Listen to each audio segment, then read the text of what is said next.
Bonjour, je vous propose d'analyser l'amour de la souffrance. Pourquoi on aime souffrir? Je vais vous faciliter la tâche plutôt que de publier cette analyse sous forme d'écrit comme j'en ai l'habitude. C'est quand même 6 pages Word. Je vais vous la lire.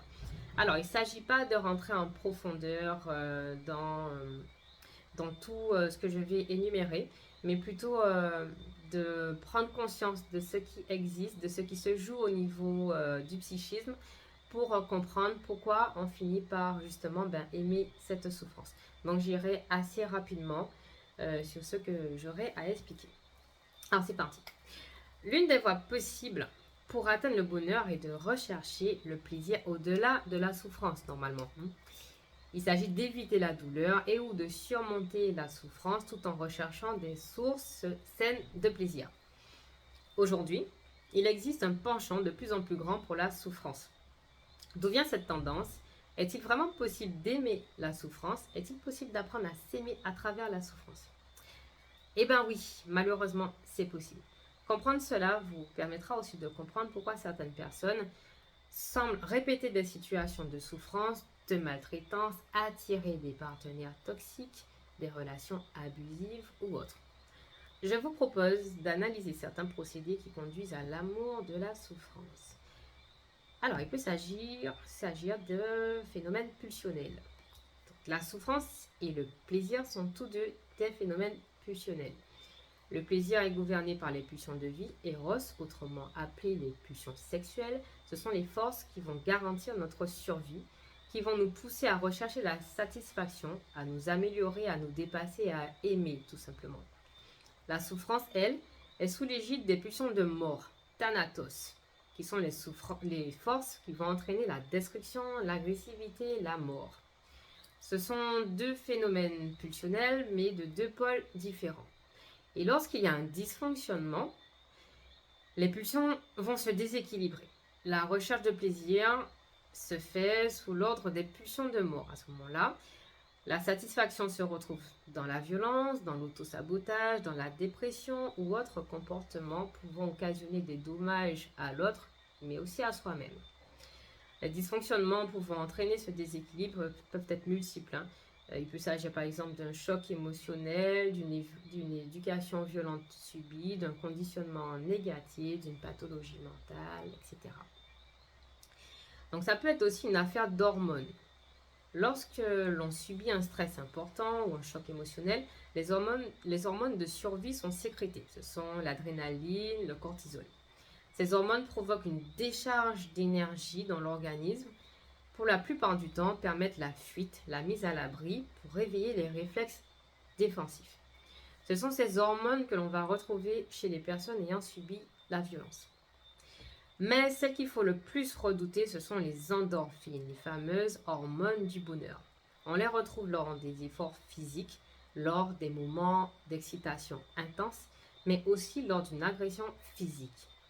Subir une agression est souvent une expérience vécue comme intense pour le cerveau, surtout si l'intégrité physique est menacée.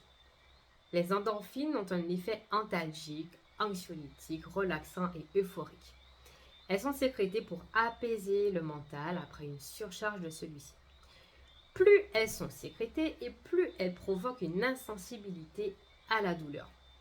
Le cerveau est friand de cette hormone, mais ses effets s'amenuisent à force de répétition, tout comme ceux de la douleur d'ailleurs.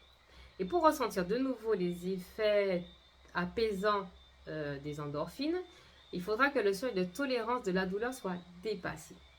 Vous l'aurez compris, c'est l'hormone par excellence qui se retrouve dans la dépendance, dans les addictions.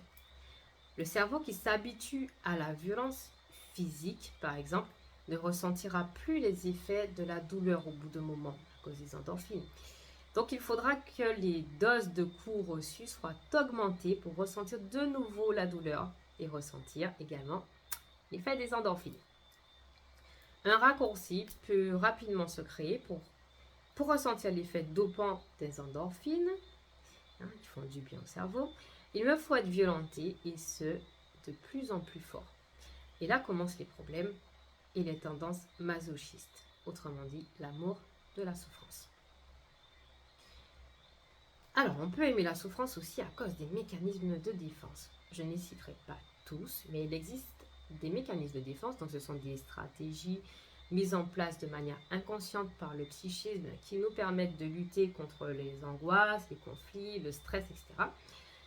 Et peuvent insensibiliser à la souffrance. Donc il y a l'idéalisation. Donc c'est un mécanisme de défense qui peut nous aider à accepter la souffrance pour éviter la culpabilité ou la colère. Je prends l'exemple d'une personne qui subit la violence, d'une personne aimée, par exemple, d'une personne idéalisée.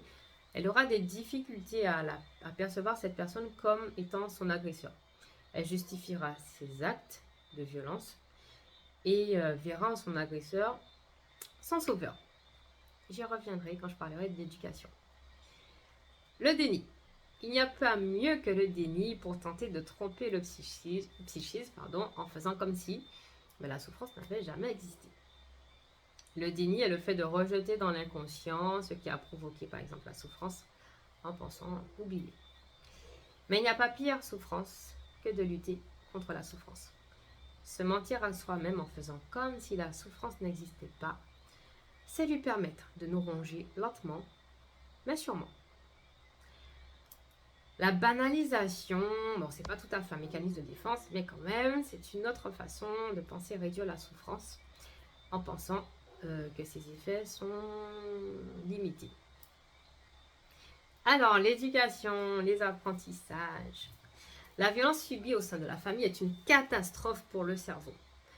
L'enfant qui subit des cris à tout va, des humiliations ou des agressions physiques finit par croire qu'il le mérite. Et d'ailleurs, c'est souvent ce qu'on leur dit quand on leur afflige ces violences. Cette violence est perçue comme salvatrice. C'est pour le sauver de lui-même qu'on le frappe, par exemple. Ou comme punition car il est incapable de donner satisfaction à ses parents. L'enfant qui grandit dans un système familial violent est constamment en alerte, stressé. On peut voir apparaître une grande anxiété, une hyperagitation ou au contraire une grande inhibition. Son cerveau, rarement au repos, est dans l'attente d'une correction qui peut tomber à tout moment. De plus, comme vu dans la partie traitant des hormones, une insensibilité à la douleur peut apparaître. Donc pour le parent violent, il faudra avoir recours à davantage de brutalité pour provoquer la douleur chez l'enfant, parce que c'est quand même ce qui est recherché. Et rien de tel qu'une bonne décharge d'endorphine pour effacer la souffrance et paradoxalement provoquer la dépendance à celle-ci. La violence éducative empêche l'enfant de se construire. Il doit devenir ce qu'on fait de lui, ce qu'on veut de lui. Il finit par croire qu'il n'est bon à rien, qu'il fasse ou qu'il ne fasse pas de toute façon. Il aura quand même à subir, ou il se sentira dans tous les cas incapable de donner satisfaction à l'autre. L'enfant grandit dans une confusion entre amour et violence, entre autorité et despotisme, entre pulsion de vie et pulsion de mort. Il doit croire que c'est parce qu'il est aimé qu'il est violenté, que c'est par amour qu'on le frappe, c'est parce qu'il promet qu'on le blesse. Il doit accepter la souffrance qu'il reçoit par amour. En bref, l'amour fait mal. Son amour propre, son estime de soi, sa personnalité vont s'ancrer dans cette confusion dévastatrice.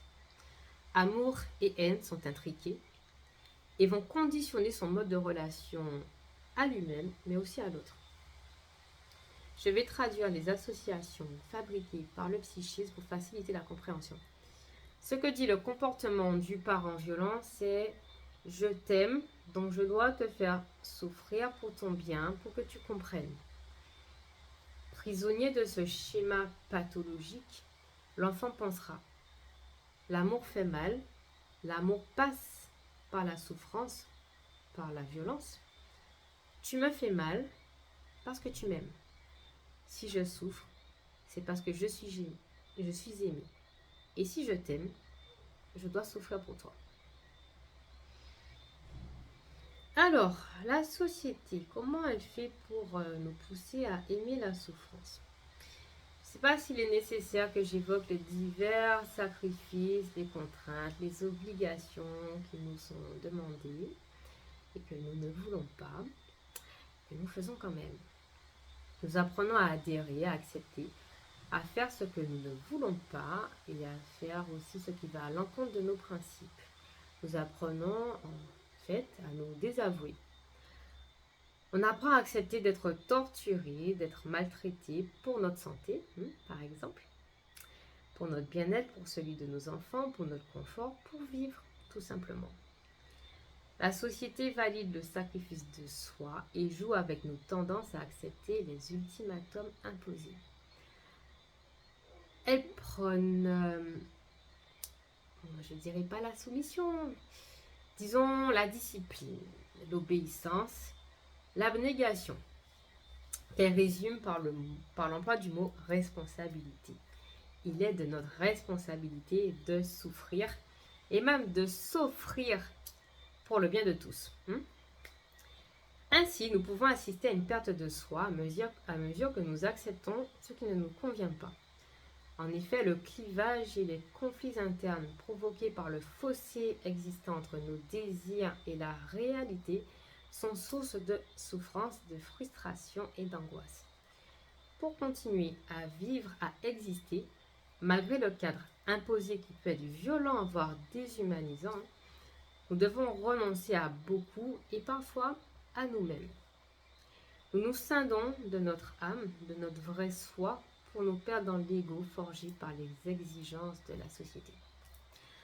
Accepter l'inacceptable, de se perdre, de s'offrir, de se dissocier, de se sacrifier, n'est-ce pas source de souffrance? Et pourquoi le faisons-nous? Alors, le sadomasochisme. Comment on nous pousse à nous adonner au sadomasochisme? Le sadisme et le masochisme sont des perversions sexuelles, donc autrement dit des troubles graves de la personnalité. La jouissance chez le sadique est obtenue lorsqu'il provoque la souffrance chez l'autre. Celle du masochiste s'obtient lorsque celui-ci subit la souffrance. Pour la petite précision, avant de poursuivre, on développe une pathologie, une perversion par exemple sexuelle, que si on est déjà de structure perverse. Et tout se joue avant les 7 ans de l'enfant. Donc voilà, donc ça va pas, c'est pas parce qu'on a vécu de la souffrance par exemple à 20 ans qu'on va devenir pervers sexuel. Ce n'est pas ce que je dis. Par contre, on peut adopter des attitudes, des traits de certaines pathologies comme le sadisme et le masochisme.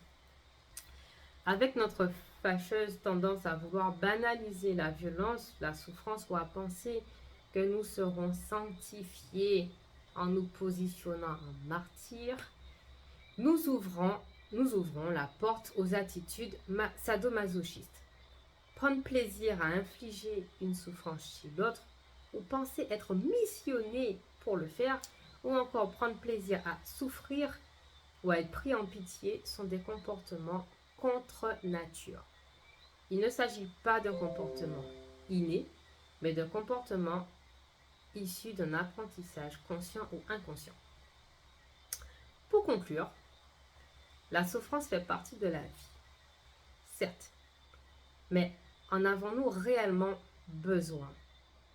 Après avoir entendu toutes ces explications, on peut mieux comprendre comment notre éducation et ce qui est véhiculé par la société agissent sur notre psychisme à travers nos pulsions, notre conditionnement et autres, pour nous forcer inconsciemment, en douceur ou non, à aimer, à banaliser et à accepter la souffrance. Quel est le but de la souffrance selon vous? Quel est l'intérêt qui pourrait vous pousser à faire souffrir l'autre ou à accepter la souffrance comme un élément fondamental de votre vie? Peut-on se libérer de la souffrance? Oui, on peut. Bon nombre de nos souffrances sont liées à nos apprentissages. Donc, il faut les apprendre. C'est vrai que c'est facile à dire.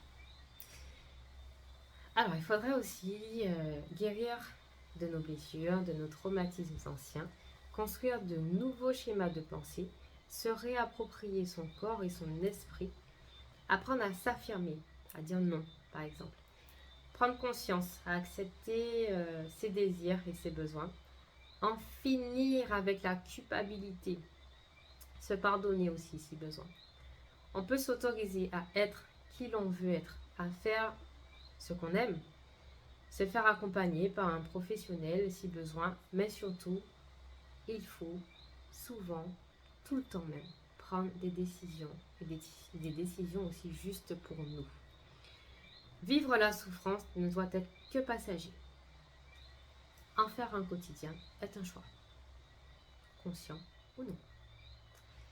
Voilà, merci pour votre écoute.